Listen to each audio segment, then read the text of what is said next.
వాకిళ్ళ నిలిచింది వాస్తవమా, ఇన్నాళ్ల గాయాలు మాయమమ్మా, అచ్చంగా ఈ రోజు నాదేనమ్మా, కన్న ప్రాణాలు ఉల్లాస తోరణమాయేనమ్మా, కంటి చెమ్మల్లోనూ నేడు సంతోష ఛాయలమ్మా.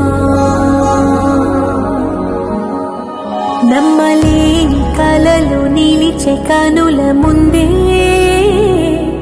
ఈ నిజము చూసి కాలమిప్పుడు కదలను అంది.